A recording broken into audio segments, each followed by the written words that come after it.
Hey guys, Pankaj here. Welcome back to my YouTube channel. Today I have brought you Python tips and tricks part 2. So those who are watching this video first time, I would suggest please go back to my all previous playlist, watch all the video, then come back. Okay, so you will find tips and tricks part 1 as well. So watch that video, then come back to this video. So you are going to learn a lot of new things and hidden things in Python, which you would have not seen earlier. Okay, so let me share my screen. Okay, so these are the topics which I'm going to cover today. Lot many small things but very powerful things. Okay, so first we'll see how to convert Python code or Python file into assembly code. Okay, so assembly is nothing but the code which computer basically understand. Okay, so I'm just going to write small examples. So let's say you have a function. Okay, so those who doesn't know about function, please watch the function video. Let's say we have a func, and I'm just going to write something here: a equal to 2, b equal to 3, c equal to a plus b, and return c. Okay, and after that I'm going to call func. Yeah, it's 5. So what is happening internally in computer when this program is getting executed, right? How it is getting converted to assembly code. So we have something called import this. Okay, to disassemble the code. Okay, then inside this we have something called this, then another function under this module, and just call the function whichever you have written. Okay, so you see here it has disassembled the whole code into assembly format. Okay, so you see here, so those who really interested what is assembly, probably I would suggest Google the assembly and read all the command what that is being used internally for computer to understand. Okay, so this is the way, this is the assembly form of this particular code. Okay, so if you see here, these are the lines. So line 2 it is starting, right? That's why you see here 2, these are nothing but line number, and what and all the command is used for assembly code, that will be mentioned here, and what is their corresponding variable. Okay, so like first variable is 2, which is load constant 2, then store first in a variable, right? Similarly for b, then c, then do the binary addition and load into c. Okay, finally return value. See, so this is a short form of assembly code, and that's what is internally happening when you call the function. Okay, so similarly, you can convert a Python file also into assembly code. So let me create a small Python file. So I'll just create text file, and I'll just mention this .py.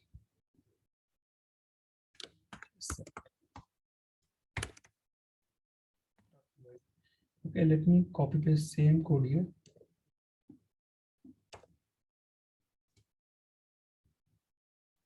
Okay, now how to convert? So first of all, let's find out where is my file. So my file is this test.py, correct?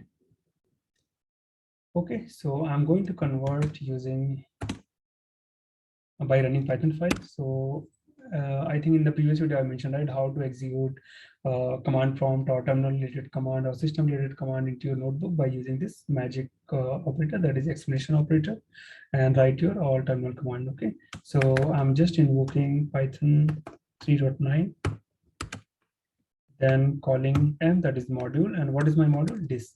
And what is your code? That is this test.py. Okay. Just run this and see whole Python file like this underscore test.py got converted to assembly code. Okay, so this is a way to convert any function or any file into disassemble form. Okay, so next is how to handle command and argument using argv. Okay, so those who know C++, they would have already seen like argument C, argument V. Similarly, in Python, we have something called argument V to handle the command line argument. Okay, so I'm going to use similar file. And here we have something called import sys module. So argument V will be handled internally into sys module. Okay, so first let me talk what is argument V. So argv is nothing but which will hold your file name, then all parameter which is passed in. Okay. So first argument value will always be file name. Okay. And all the subsequent parameter, whatever is passed, which will be stored in the form of list. Okay. So I'm just going to call sys. Then here I'm just going to print sys dot rb. Let's see what is there. Then sys rb dot 0. Then sys rb, since as I mentioned, first argument is always the file name. So after file name, that is parameter index from 1 till end. Right. Let's see what and all is there. Okay, and after that function, let it be there. There is no harm to have this code. And now let's run this. So when I run the file, so again, I'm going to invoke Python interpreter 3.9, and I'm just going to call this underscore test.py. Okay, so I'm not passing any parameters. So by default, this will have definitely the first argument will be the file name. That's why you see file name. Okay, the complete argument, which is having file name, and extra argument if you have passed, that will be stored here. Okay, let me pass some more parameters. So let's say 0, then 1, then say something ABC, then 234. Oh, you see here. So argument V will have the list of all the detail, which is like first element will be your always file name, and index 1 onwards, all the extra parameter, whatever is passed. Okay, how to access? So argument V colon 0, that is nothing but this will be your file name, and 1 onwards, all your extra parameter. Okay, that's how it is handled. So definitely, if you are going to run something from command line, you may use argument V in the sys module. Okay, next one is, do we have tuple comprehension? So if you guys have seen list and dictionary comprehension, those who have not seen, please go back to the video and watch that. Then you'll understand what I'm talking here. Okay, so let's talk about, let's recap list and dictionary comprehension. How to use that?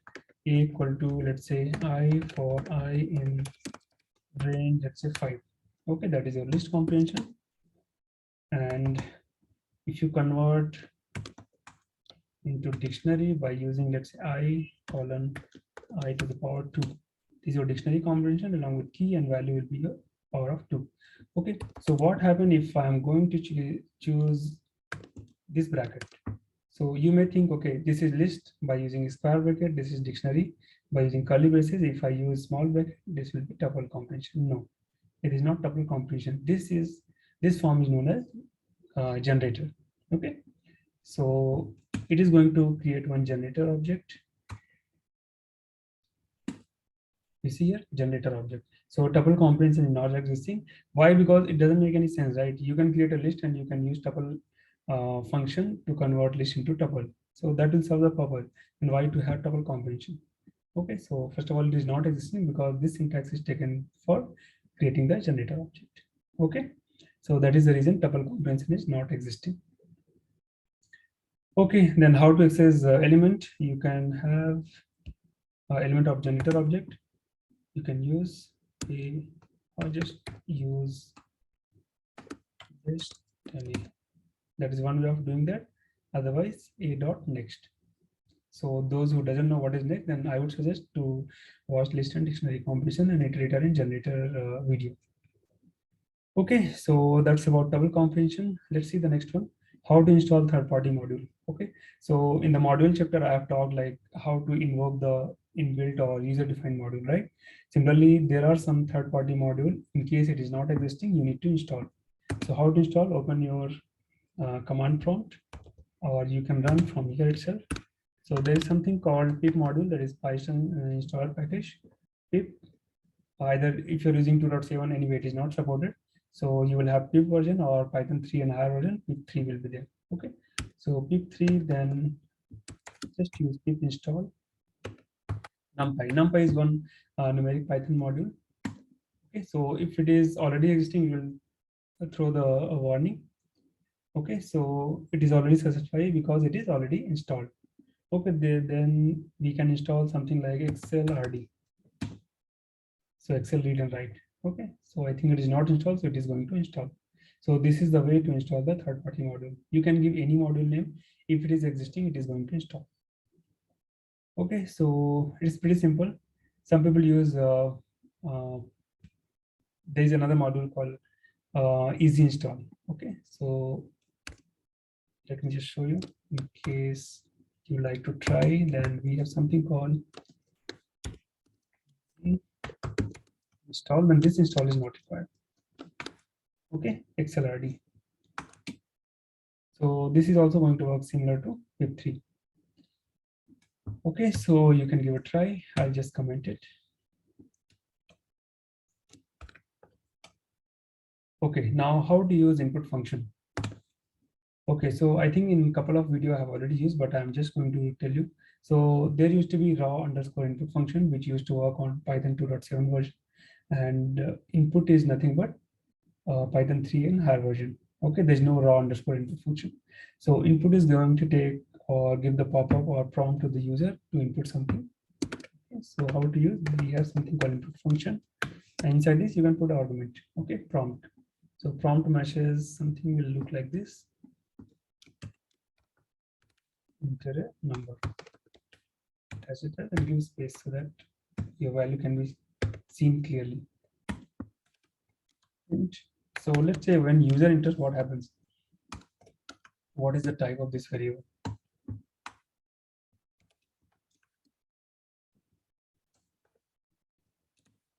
Okay, so print, what is the problem here? Oh, I did not close. Yeah, so enter number. So let me fix this. So number is, let's say 12. Okay, I'm entering integer, but what is the type of this particular value? It is always showing string. Okay, so remember guys, the input function will always return string type. So in case you want to convert this to integer, or you want to use this as integer, you need to do something called type casting. Okay, integer, and then you can print. Okay, now you can check the type for this again and print. So while entering, it was string type, and after converting, I think I need to store it somewhere. Let's say B and type of B. Okay, so let's string now after typecasting it is integer. Okay, so print A and print B. Okay, so that's about input function. Let's see how to use the enumerate function. Okay, so basically, guys, enumerate is nothing but whenever you have any iterator, right? So you can enumerate or give the index to the each element of that particular iterator. Okay, so let's see what I mean to say here. A equal to 1, 2, 3, 4, and 5. Okay, so we know like indexing will always start from 0. But what if you'd like to start from, let's say, 1, or maybe let's say starting from 10, right? There could be some use case where you definitely need not to start from 0. A user is free to initiate from any kind of indexing. Okay, so I'm just going to iterate over this for I in range, not in range, basically I in A. Okay, so it is going to print. Now let's say I want to print their index as well as their corresponding value. Okay, so we have something called enumerate function. What to enumerate? I. Okay, so you see this function, it is telling iterable, so that is nothing but A, and start by default it is starting from 0.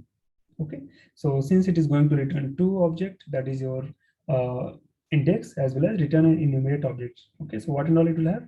First of all, it will have the index and their corresponding value. So I'll just give idx and val, because it is going to return two objects. First will go to index, second will go to value. Let's print their index and value. Just give some kind of formatting. So idx means idx and val equal to val.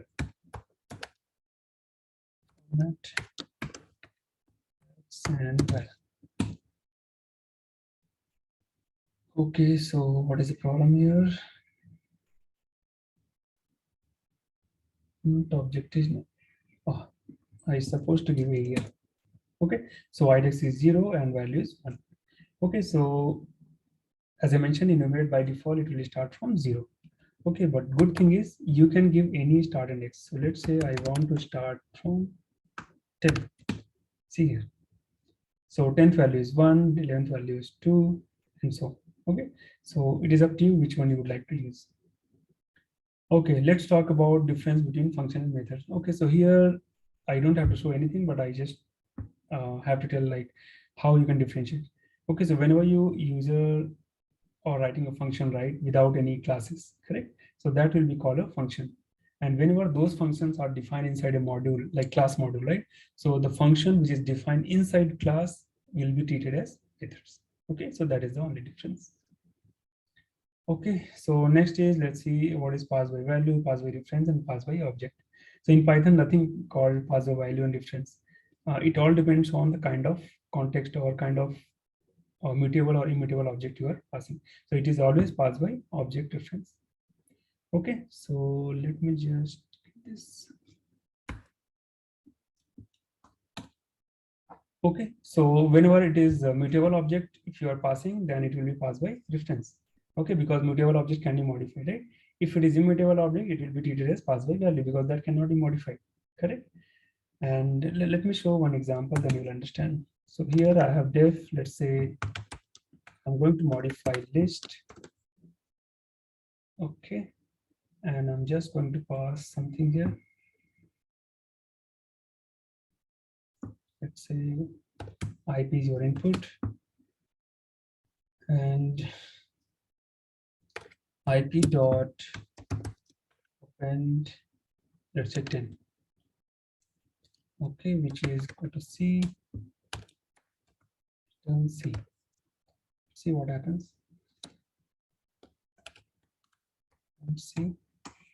So here I'm going to define one list, 1, 2, and 3. Okay, and I'm just going to call print A before.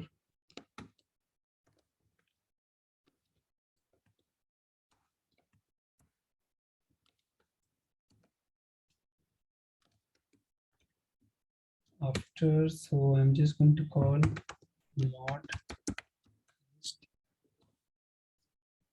Okay, so print A, then 10, and here print C.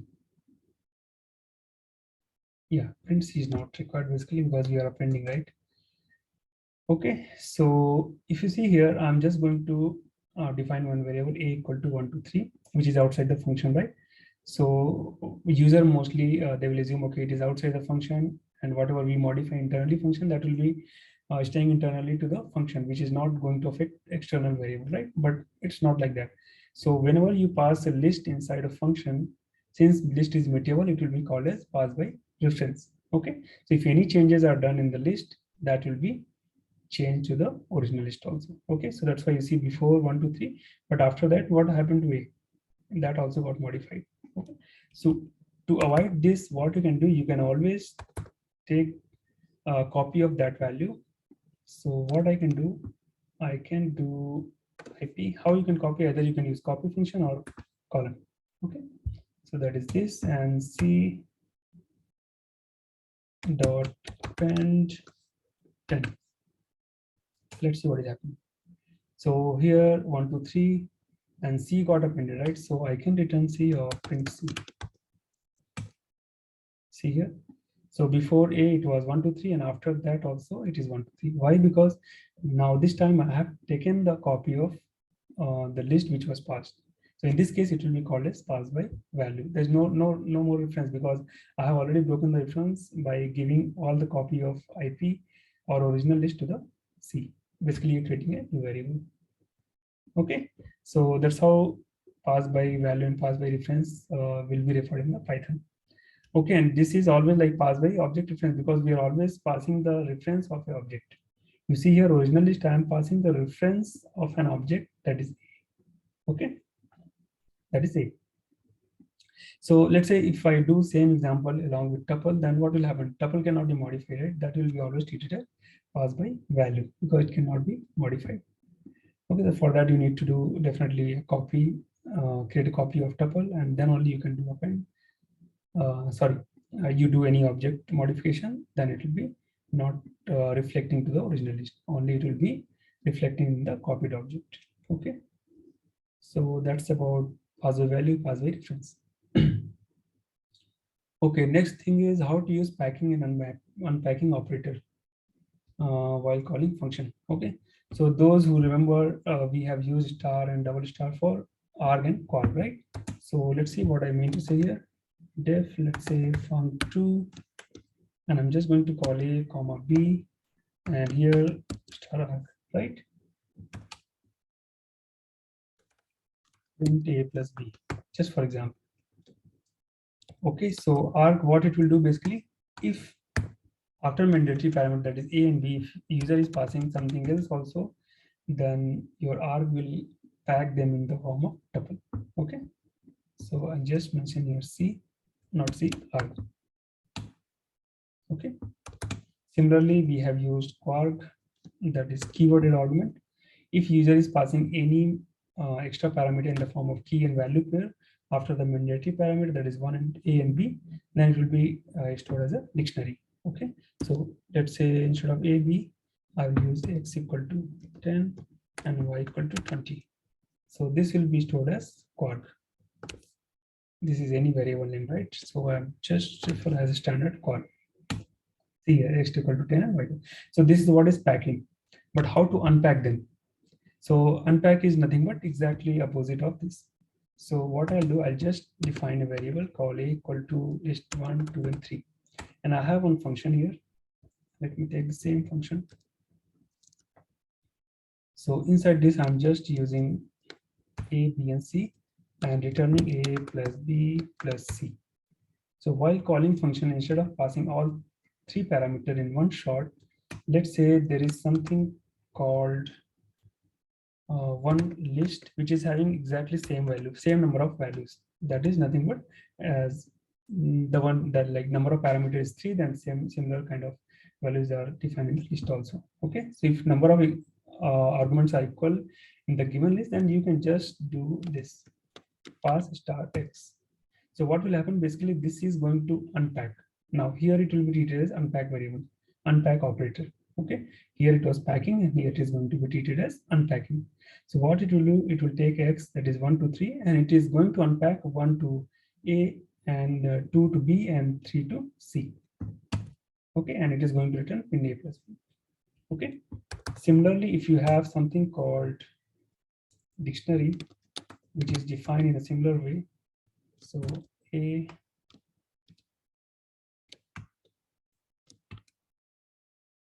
colon 1, or maybe I'll do 10, b colon 20, c colon 30. Okay, so in this case, since it is the key value pair, so I can use double star. Okay, so here it was kind of packing, and now it is going to unpack. So how it is going to unpack? It will take the first key to the first value with first value, and second key to the second value, and third key to the third value. Okay, so what is the issue here? Sorry. Yeah. Okay, so that's how you use packing and unpacking in a different context. Okay, so there's one more use of double star, which is like can be used for merging two dictionary. Okay, so let's say I have dictionary a equal to 10 and we have b equal to 20, right? So one method I had shown in the dictionary video, those who have not seen, please watch that dictionary video, then you will understand. We have associated method called update, right? So if I just do a dot update b, then what will happen? B will be appended to dictionary A. Okay, so if we just print A before and after, see that's how it is going to look. Okay, but what in case you would like to create another variable by appending A and B and create a new dictionary? Okay, rather modifying the existing dictionary. So what you can do is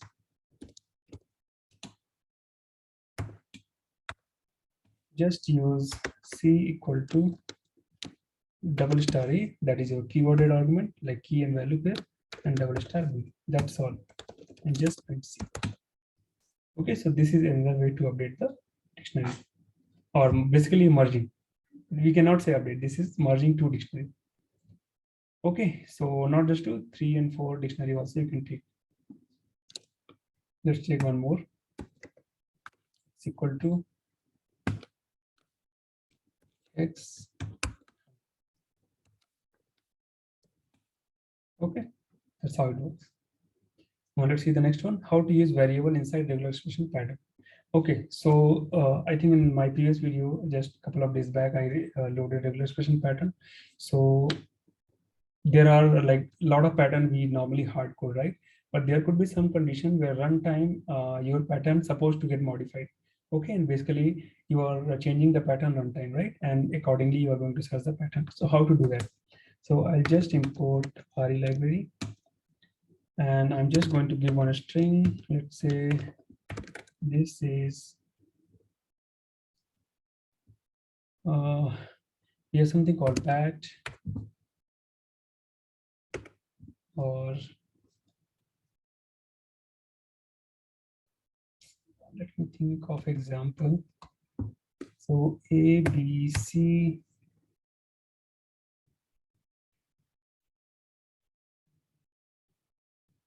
D, E.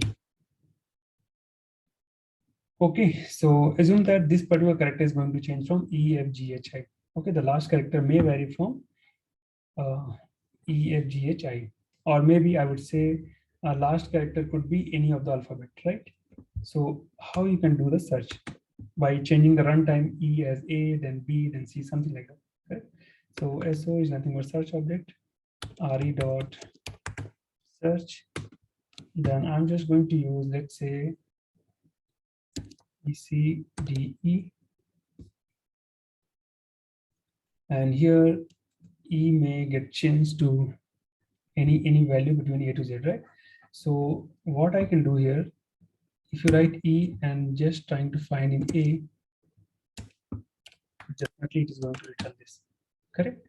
But let's say I'm not sure, this A could be anything, right? Any character between A to Z. Of course, we have character class, but let's say you are going to replace in a runtime by, let's say, user is providing the runtime input, or maybe some function is returning that particular character, and that character can be, updated in the pattern. Okay. So what you can do, you can write formatting, string formatting character, and use dot format and replace the value. Okay. So what value could be replaced? So let's say I'm having for I, or maybe char. I'm just creating, let's say,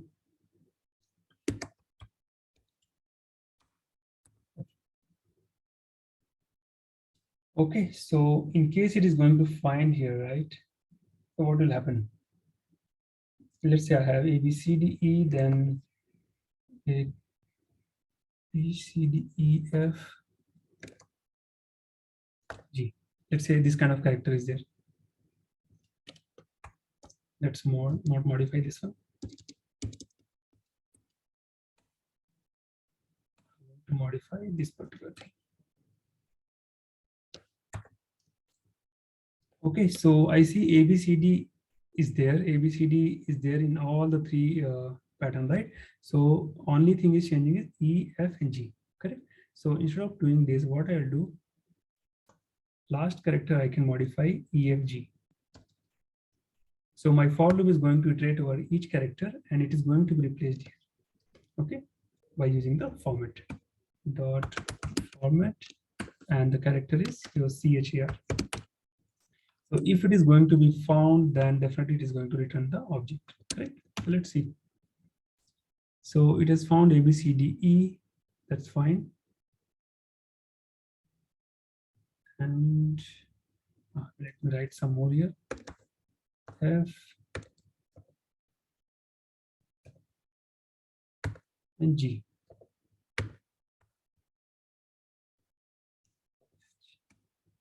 You see here. So first time it is finding A, B, C, D, E from where to where? 8 to 13. That is this one. Okay. And in the next iteration, it is trying to replace F in the last character, right? So now my new pattern will be A, B, C, D, F. And that's what it is going to search. And this is going to be found, and it will be spanning from 14 to 19, like this. ABCDG also will come, and ABCDH. H is not found, right? And we, in fact, we have not given the pattern, right? So that is not going to be found. Only those three pattern will be found, and it will be returned. Okay, so I think this is the easiest way to return runtime variable into the pattern. Okay. Now, next one is, let's say, how to use comma for large number formatting. Okay, so we have seen a lot of formatting in my previous video, also in the string video.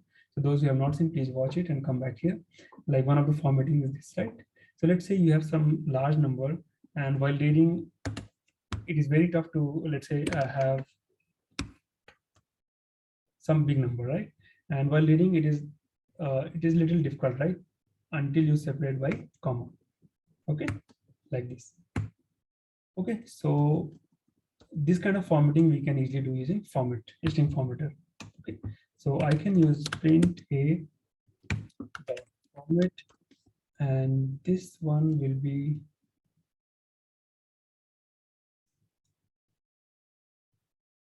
just a minute,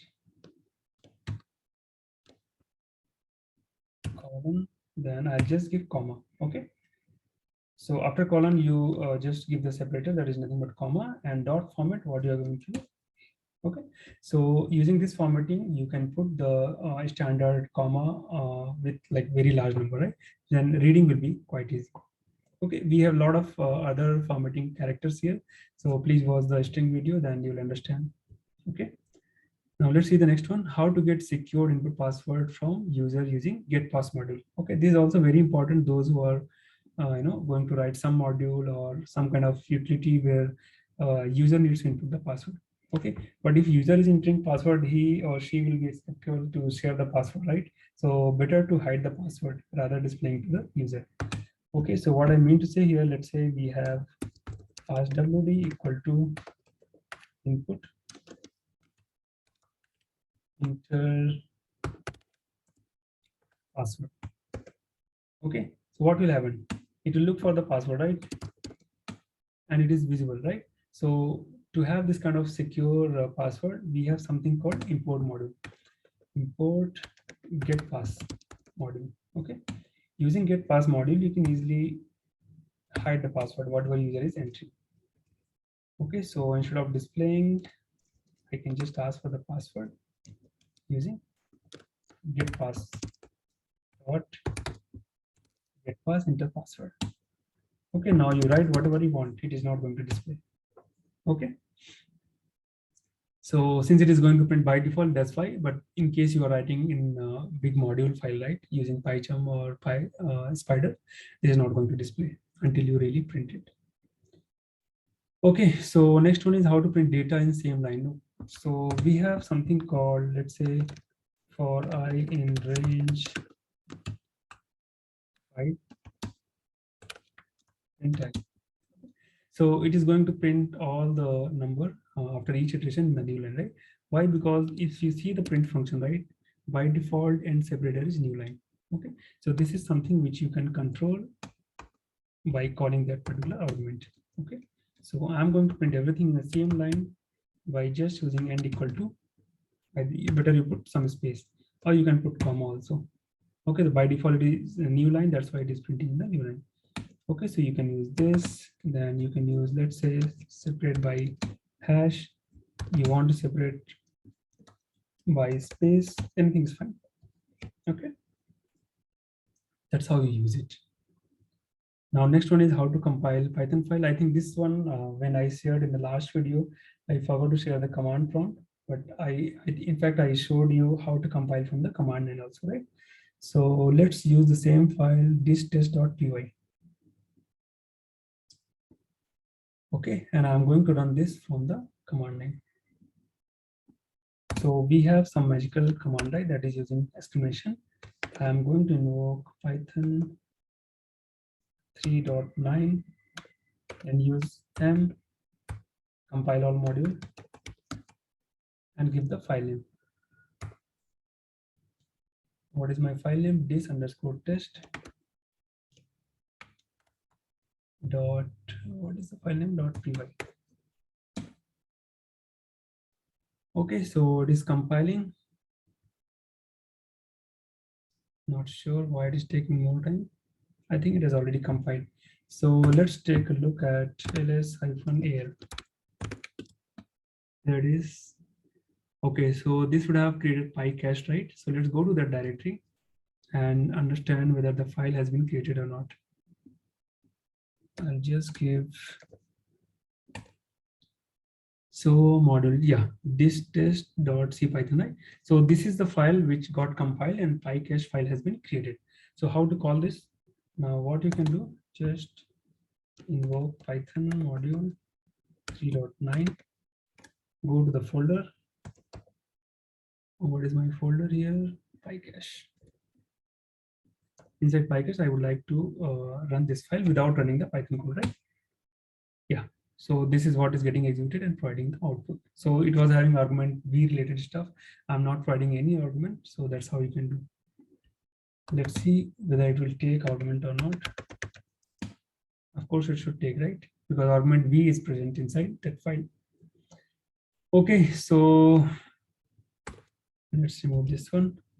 Now the last one is how to use struct module. Okay, so let's find out what is this struct. So basically this struct module will be helpful when, let's say, you have large set of strings and that is going to be converted to the byte object, right? In the byte format, and you would like to transfer into the network, correct?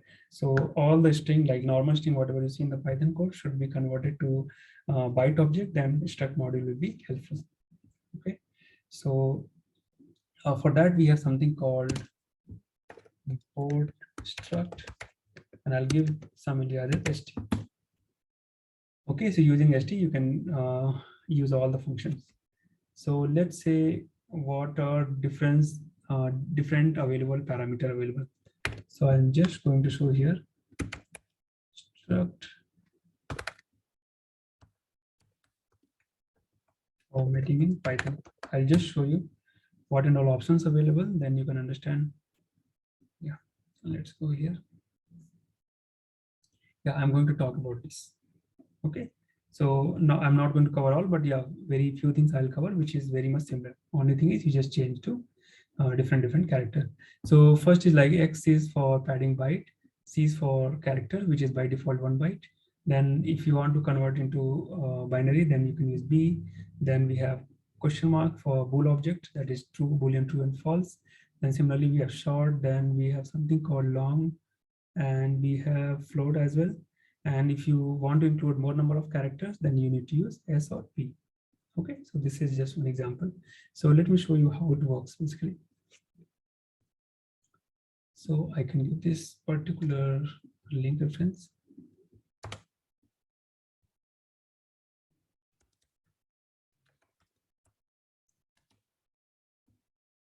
Okay, so assume that you have something called, first of all, you are going to pack, right? So st.pack, and what exactly it takes basically, it takes the format, okay, and your values. Okay, so format is nothing but set of those character, whatever I just showed you. So it could like B, H, and I, correct? So those set of character you can pass by using, let's say I want to have integer, and let's say long. Okay, so whatever set of character you have passed, exactly those number of values should also be passed. So I want to have, let's say 10, and I want to have 20 and 30 to be treated as long integer. Okay, so once it is packed, then it is going to return pack object. Okay, so let's say I'll give the name as pack equal to this print pack. Okay, so you see here I, and L.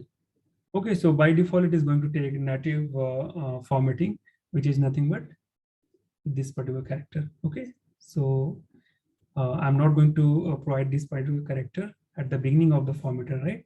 So if you don't provide, by default it will take at the rate. So even if you provide, it will be same. You can just check here. So let me write this. Okay, so similarly we have something called little Indian, then we have big Indian. Okay, then we have something called, I think you can use exclamation also. Okay, so you will understand what is exclamation, that is by default big Indian. Okay, so those who doesn't know Big Indian and Little Indian, it will be like having MSB at the last or MSB at the first. Okay, so those who doesn't know binary format, I would suggest please Google it and understand it better. Okay, so now this particular string or this particular data has been converted to byte object format. Okay, now it will be easy to transfer to the network, and that was the reason of having the struct module. Okay, similarly, let's say I have some example of, so right now I have given some values, right? I would like to have some character, right? So let's say pi CSR. Okay, so this is the character, so I can use C.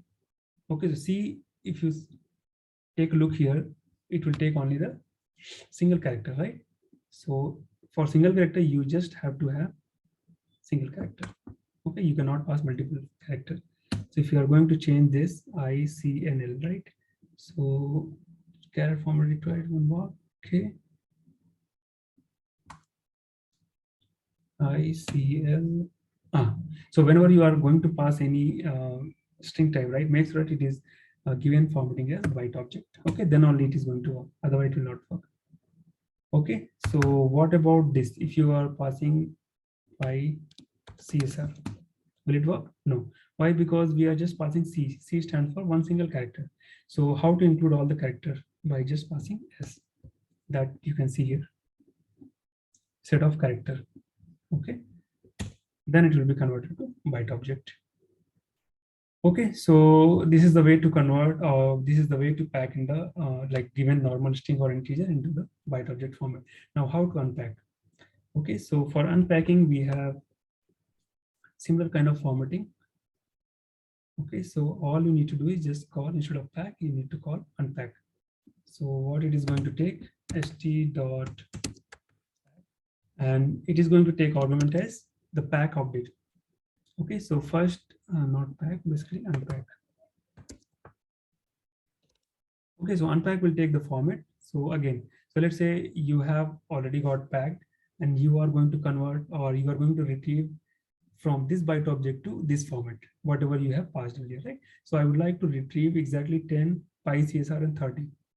Okay, so how to do? So whatever packing you have used, exactly you need to do same thing here, ISL, and later it is going to take the buffer. That buffer is nothing but the one which is already packed. That is this variable.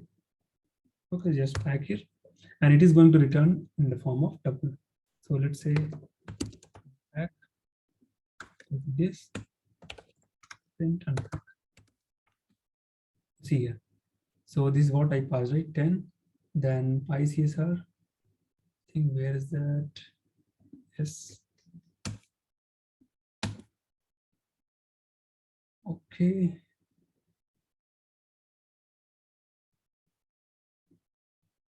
I'm surprised why it is not taking complete detail here.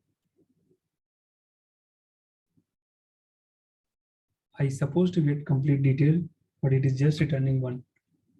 Okay, so let me do one thing.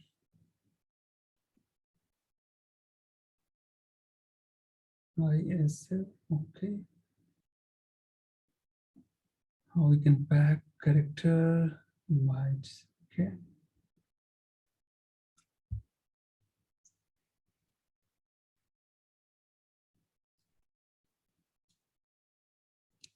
We do not return anything. Yes.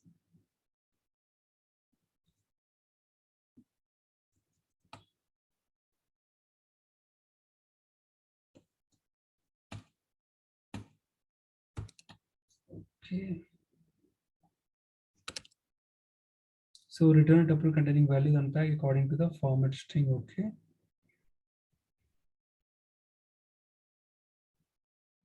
That is strange.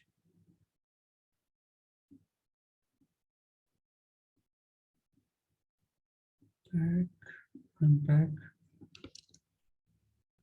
Formatting is also correct.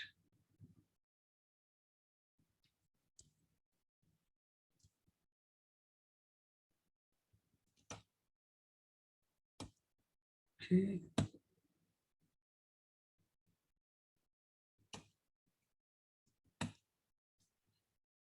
Okay, I'll find out and update in the description box later. Okay, so yeah, but you got the point, right? This is the way to do packing and unpacking. Okay, so there could be some use case where you need to calculate the runtime size of whatever formatting you are going to use, and you can pack into a given buffer, right? So for that you need to do like this. So we have something called st dot calculate size of the given format. Let's say I have IHL. Okay, so calculate size. Let me find out this is the correct name or not. Print dir of st. So we have something called calc size. Sorry, here I've used the capital S. Okay, so IHL is going to consume 16 bytes, right? So to use pack into, we have something called pack into formula or the function. So st dot pack into, let's see what it takes. So it is going to take the format. So IHL, what is? Then it is going to take buffer, right? So buffer I have not yet created. So you need to create the buffer exactly size of 16 bytes. So how to create? There is something called import C types. Let's say I'm giving the alias as CT. Okay, so under CT we have something called creating the buffer. So dir of CT. So there is something called create string buffer. Okay, so I'm going to create a buffer of exactly that size, whatever you are going to use the format. Okay, so what I'll do here, CT dot create buffer size, what it takes, the init, right? So what is my initialization thing here? Init and size none. What is the size here? I'll just give size equal to this.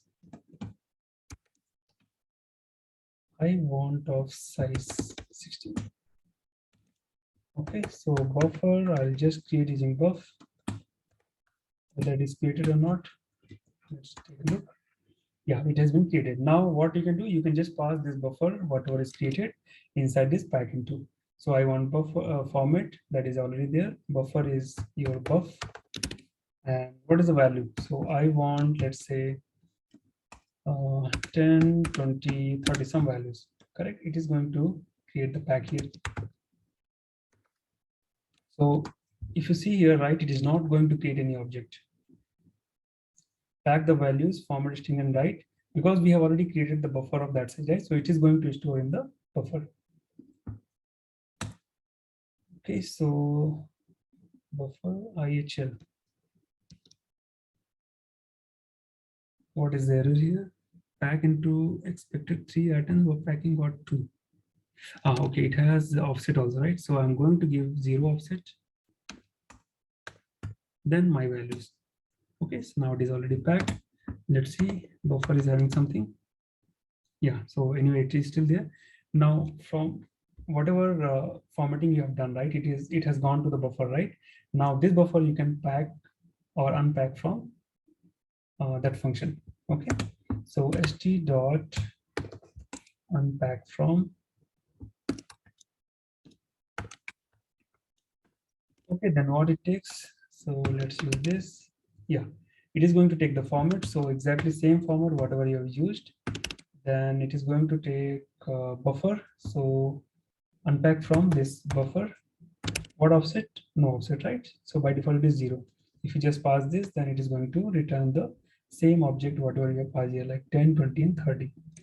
Okay, so I'll give the name as unpack equal to. Okay, so like the way you saw here, right, it was not using any buffer, rather we were creating the we were using a return value, right? Here you can use in the buffer object and do the packing and unpack from the buffer object. Okay, that's how you use packing and packing. Okay guys, so that's all for this tips and tricks part 2. I hope you enjoyed and you learned a lot, new things. And please watch the trick part 1 as well, so that there also you can cover a lot of things. Okay, so that's all from my side today. And if you have not understood, please put your query in the description box. I'll definitely watch your queries and definitely reply. Okay, so thank you so much. Have a nice day. Those who have not subscribed the channel, please do subscribe. Thank you. Bye bye.